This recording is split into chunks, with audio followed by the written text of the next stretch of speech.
It is wonderful to be with you. I wish that I could be with you in person, but that was not to be. Biology had something else to say about that. So first of all, my name is Mikhail. I am, as she said, the Director of Technical Sustainability. Means that anything sufficiently complicated on sustainability, I tend to get involved in. So I'm going to give you a bit of a history of Interface here, and maybe even a little bit of my history. But first we have to navigate Zoom. Interface is not a company unless you study sustainability or unless you are involved in the procurement of interior finishes for an architecture firm or for a big university like University of New Hampshire or a big company like IBM or whatever. You might not know who Interface is. So Interface, just quickly, we're about we are a publicly traded company. We are, obviously, we're incorporated as a normal for-profit. We're about a $1.4 billion revenue company, probably a little over 4,000 employees. We are global. We operate in about 120 countries around the world. We manufacture in 7 countries. So still sort of, we're probably a smallish global company, but we are a global plastic flooring manufacturer. Our claim to fame is we invented the carpet tile. As you can see in this picture, make your carpet in squares and rectangles instead of in rolls. We also produce other kinds of flooring. Now, Nora Rubber Flooring is now one of our family of companies. So that's the context. There is nothing particularly inherently sustainable about what we do. In fact, we kind of started in a hole. We make plastic flooring. So for me personally, it comes as something of a surprise to me that I work at this publicly traded global manufacturing company. You know, I am literally the only member of my entire extended family that works for any kind of a big corporation. So, I grew up in a house off the grid way out in Northern California. My parents met in Berkeley in the 70s, so I'm lucky my name isn't Starshine or Moonbeam or something. So how did that happen? Something happened back in 1994 to Interface that brought our worlds together. There are multiple books written on it, most notably the CEO and founder of Interface, Ray Anderson's books, on that moment where he had this change of heart. It wasn't sustainability is a cool idea kind of moment. It was a heartrending, he called it a spear in the chest moment of, oh my goodness, maybe my entire life has been destroying the earth, has been destroying the future for my grandchildren. So 1994 marks this turning point, as we call it, Ray's epiphany, or his spear in the chest moment. It turned this pretty, reasonably successful, small to mid-cap publicly traded manufacturing company into something that everyone who studies sustainability in business has to study in school. So there's Ray and Paul Hawken, who was really one of the people that reading Paul's book, The Ecology of Commerce, was one of the big things that changed Ray's mind.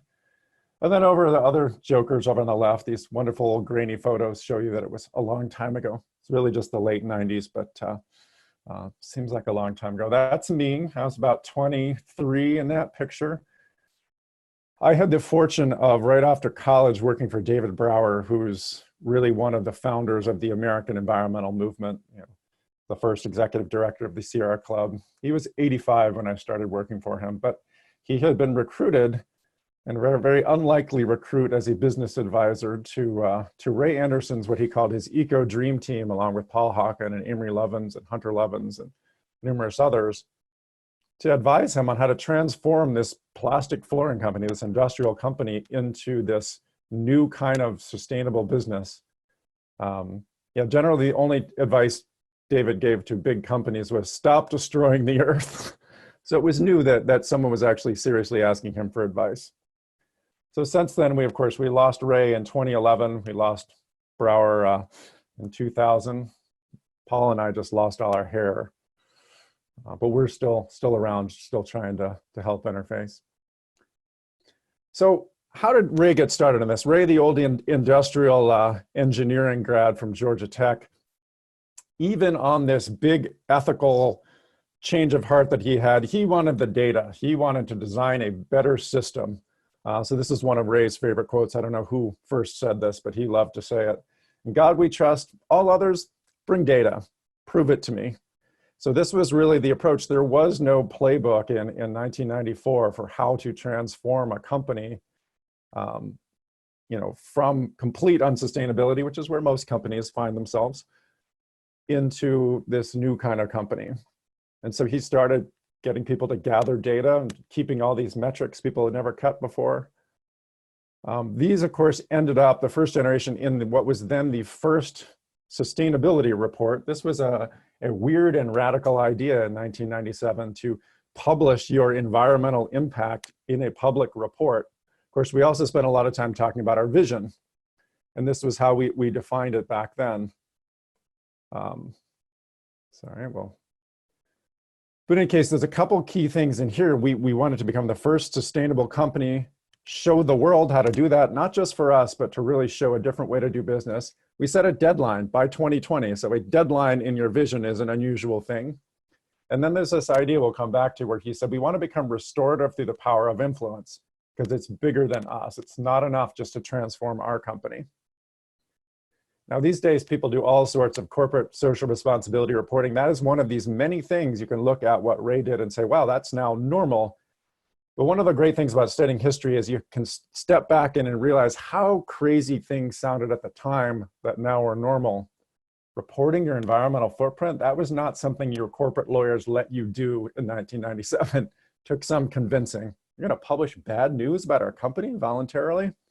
Radical stuff. Now it's normal. So the plan, of course, getting to sustainability looks something like this. You talk to people who were engineers at the company back then, they were pretty dumbfounded by Ray's epiphany. Like, you want us to design what? You want us to design a perpetual motion machine? What is sustainability? You know, we're a carpet company, right? So, and I think along the way, what we discovered, this journey that Ray put us on, this trying to figure out something that's never been figured out before, literally being out there hoping for a miracle, looking for a miracle. Hunting miracles can be a pretty fun way to live. So nowadays, this is the world we live in. Everyone's got a green seal. This is how you would pursue sustainability. You look for all of these green logos and seals of approval. But that really was not the world back in 1994, 95. A lot of these things didn't exist. In fact, most of them. In fact, the founders of the Global Reporting Initiative came to us when they started and said, you guys are already reporting on the kind of stuff we'd like companies to report on. How are you doing that? So the world has changed a lot, and now everyone says they're green, and yet the world is still in decline according to most ecological metrics. So, I love that where Ray was asked, once you got all these other companies jumping in on sustainability, how do you tell the greenwashers from the people who are for real? He simply said, well, the people for real are the people talking about all the work yet to be done, not what they've already accomplished. So we'll talk a bit about what we've already accomplished, but keeping in mind that the work ahead is really what we need to focus on, because sustainability is so big when you really understand it. So 2020, you notice we have all of these deadlines. It is, what year? It is 2020. Okay, so we actually decided to publish our metrics. How did we do on this goal to eliminate our environmental impact, to become this avatar of sustainability? We decided, rather than just putting out a sustainability report, which is not really revolutionary anymore, we would publish the lessons we learned. In addition, it's got our metrics in there. These metrics are pretty impressive. I'll point you to, I'd say our key metric we really look at as our KPI here is carbon footprint, because that incorporates the whole business, our whole supply chain. We could say, well, all of the emissions didn't happen in our factory, so we're not counting them. That's the sort of scope 1 and scope 2 conversation. But most people's emissions are far greater in their supply chain than in their direct, owned facilities. So our carbon footprint includes the whole supply chain, and to produce a carpet tile, it now puts 69% less CO2 into the atmosphere than it did in 1996. So some huge progress. But really what we wanted to focus on is, how do we bring others along on this journey? We've had some successes, that's great for us, but what did we learn that others might be able to learn from to make this journey easier? Because we started out with a mission that people now forget because everyone publishes environmental metrics. A lot of people have a whole group of companies, the RE100, over 200 something companies that have committed to using 100% renewable energy. That was not a thing 25 years ago. So that was a moonshot, but it's not a moonshot anymore.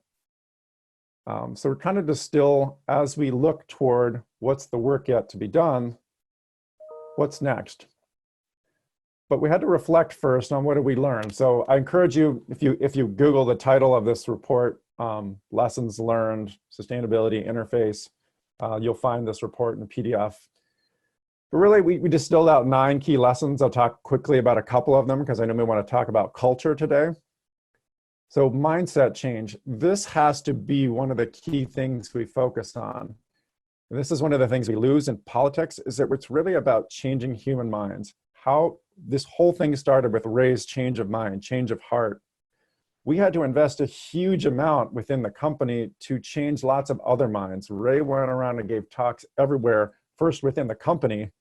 We held a huge global summit. We had to invest in changing the hearts and minds of our people, first and foremost, in order to make this happen, because it doesn't happen without that. One of our early advisors was Daniel Quinn. If you haven't read his book, Ishmael, or any of his other books, you should read them, because that is really what it's about. We need to change human minds, get people to understand in a new way our place in the world.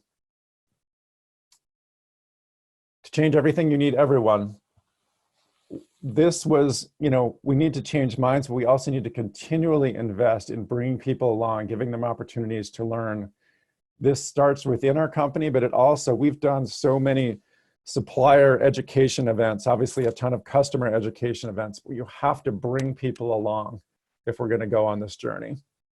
You have to invest in that. Be transparent. As we started out disclosing our environmental footprint in 1997, we really had very little progress to report, and we still reported it. Now it's easy to report. We can say, oh, well, we use 99% renewable energy in our 2 biggest factories. That's fun to report on, but we were reporting on it when that number was 0. So you have to be bold sometimes in reporting the right metrics, even if you don't look good doing it. And that's what a lot of people in corporate social responsibility have forgotten today. Raise the bar. Finally, what is the work yet to be done? We get near the top of this mountain that Ray called Mount Sustainability, and what do we see but another mountain ready to be climbed? And so we went out, and this, I think, attests to the strength of our culture that Ray really helped build. And we went out and asked people, what is this? We're coming up on 2020. What does this new mission have to entail? And we surveyed employees all over the world. And it was really reassuring. One of the things they said is that it has to sound impossible, and it has to really solve a problem for the world. And this goes back to the original talks that Ray gave in carpet factories all over our business. And he went out and asked people, and this obviously stuck with them, you're going to come to work every day. Which would you choose? You can choose to come to work just to make carpet, or you can choose to come to work to make history. You get to choose. And people at Interface overwhelmingly chose to make history. And so when we asked them, what should our new mission be? It should be to make history. It should be something that really matters. That's Billy Ingram, one of many heroes within our company, designed a way to stop wasting 20% of the yarn that we made, that we put into every carpet style by changing the way you feed yarn into a carpet making machine. Huge savings, but just one of dozens of innovations that once we activated the culture, got people on board with making history, these things just started to come forward from all over. So here's the new mission. If we change the climate by mistake, this is the next mountain. Why not change it with intent?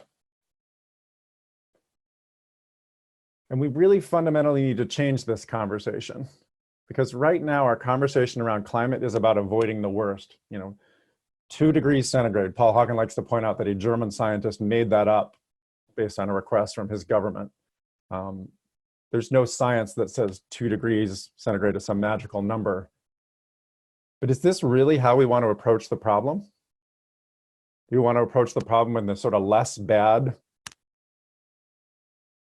What would we choose if we could choose what we want to create? This is what we say it is. This is our mission. Our mission is to reverse global warming and create a climate fit for life.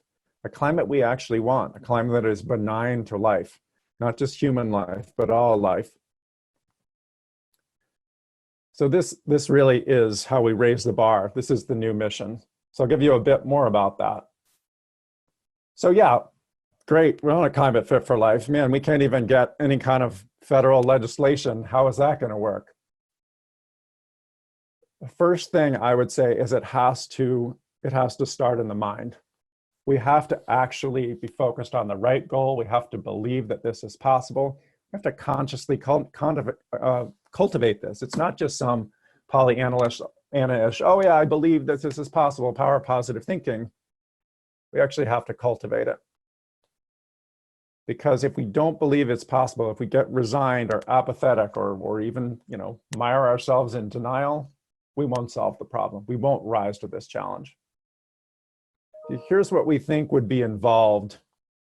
This is our climate take back. Just like we created 7 fronts, amount sustainability, this huge challenge we weren't trying to resolve. Let's break it into its key pieces. Live zero, that's what we've been working on. Mission zero never ends, it just becomes business as usual. Love carbon. We have to figure out not just how to stop emitting so much CO2 into the atmosphere, we have to figure out how to bring some of it home, how to do what every other life form does and build with carbon. Let nature cool. As we mentioned, every other life form, all of nature already knows how to cool the climate. We have to respect that and enhance that. And then what we're talking about for business is nothing less than another industrial revolution. We need business to be driving this in the right direction. So Live Zero starts with, we can say today, okay, we got zero net environmental, greenhouse gas emissions. We can buy offsets for anything that we can't eliminate for every product we make. Government won't pass a carbon tax, we'll pass our own carbon tax. We will pay for the offsets for any emissions we can't reduce. Great, that's a start. That's Live Zero. So this is our carpet today, very low carbon emissions into the atmosphere, lots of other wonderful features, a low off-gassing for indoor air quality. Those are all Live Zero metrics. But what if we want to love carbon? Now we have a lot more to learn from this other flooring here, the actual moss that was the aesthetic inspiration. This is not a low carbon emitting product. This product, this flooring, actually sucks up CO2 from the atmosphere. This has negative emissions, if we want to put it in the terms of carbon emissions. It's made from carbon. Here's a trick we'd like to learn. By the way, it's not low off-gassing either. It off-gasses oxygen. That's pretty cool. Our flooring can't do that yet. So much to learn. But if we really want to delve into love carbon, stop seeing carbon as the enemy, because it's really only the enemy when we waste it by throwing it into the atmosphere. How do we learn this trick that every other life form knows, including us? We're all made from carbon too. So here's what fundamentally is required from our human systems to learn how to love carbon. We have to capture the carbon, so that could be in a fancy machine like this one, but it also could be in some form of soil agriculture, sustainable forestry, to turn it into something usable and durable. Here it's a plastic pellet, but it could be any number of things. But it has to be something that's not immediately going to be released back into the air as more fugitive carbon. Then carbon becomes the enemy again. So it has to be something that keeps it out. And then we got to make it into something. This one's a shoe, because there was an early pilot called the shoe without a footprint, where they took, captured CO2 and turned it into plastic for a shoe. But any number of things, but to make it part of the economy, to make it drive business, to make business drive the sequestration of carbon, we have to be turning it into something that we can actually sell. So what does that look like for us? We had to prove to ourselves when we took on this mission, again, employees said, it has to sound impossible. And once again, our engineers said, yeah, that sounds impossible. How are we ever going to do this? We started with a prototype. We had to prove that we could actually make a product that was more like that moss on the forest floor that actually took CO2 out of the atmosphere. So this was a prototype we did in 2017 to prove first and foremost to ourselves that this was possible.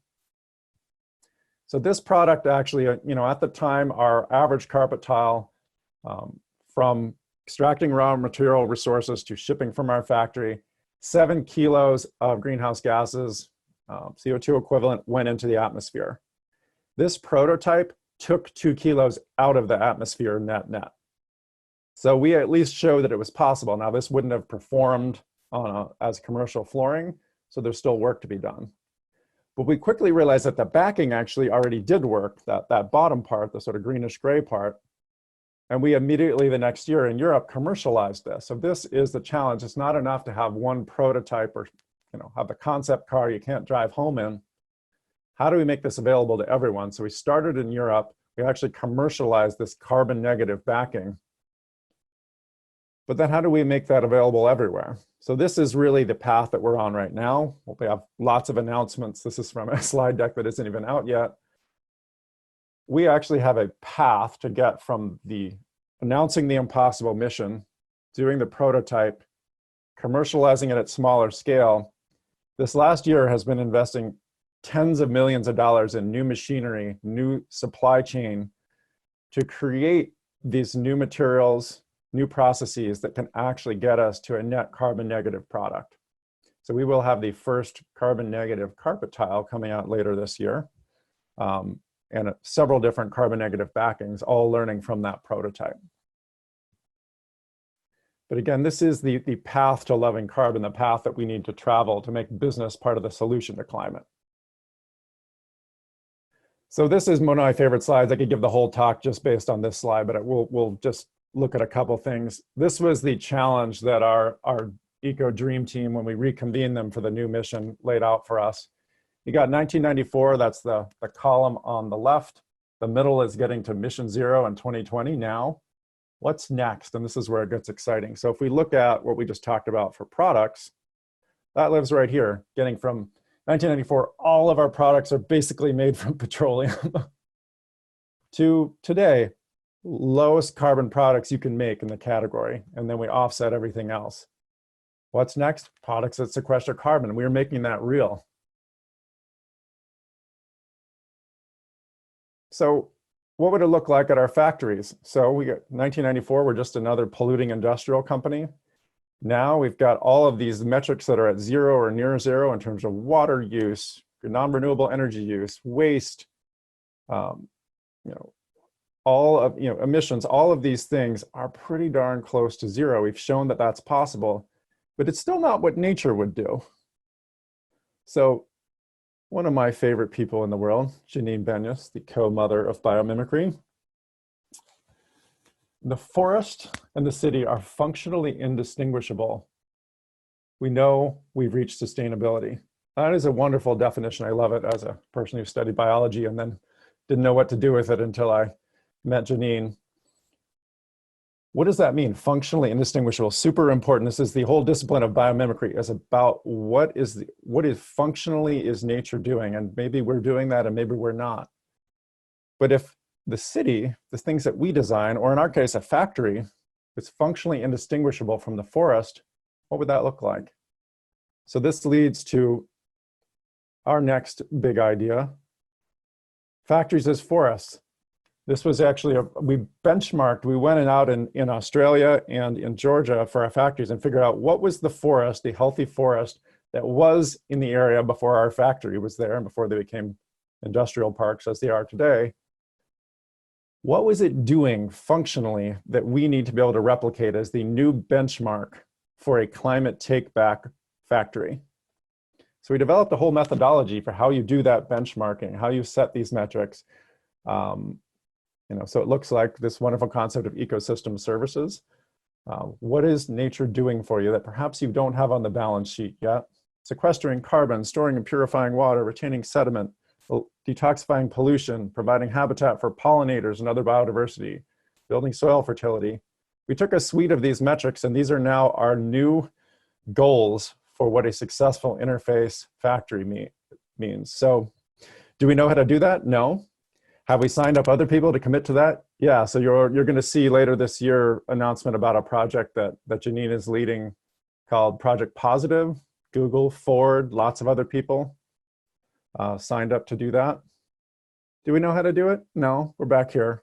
But I think we've realized by now this is a wonderful place to live. Needing a miracle is exactly where you want to be. You know your work is important if you need a miracle.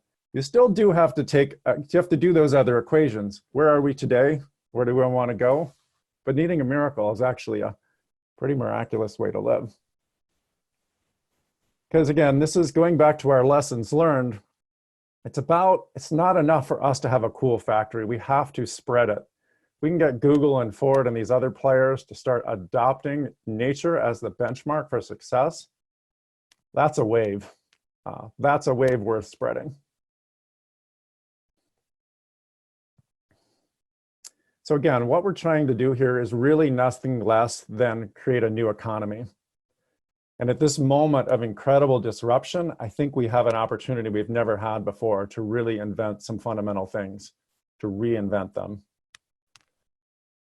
We can rage against capitalism or whatever else we want to do, but fundamentally it goes back to Bucky Fuller: to change something, build a new model that makes the existing model obsolete.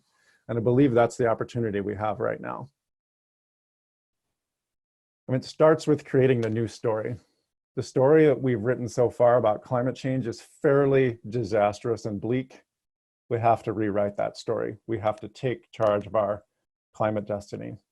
As Paul Hawken likes to say, maybe climate change isn't happening to us. Maybe it's happening for us.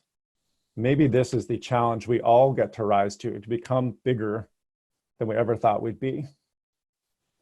So I invite you, as we engage in this today, think about where you can help rewrite this story. Thank you.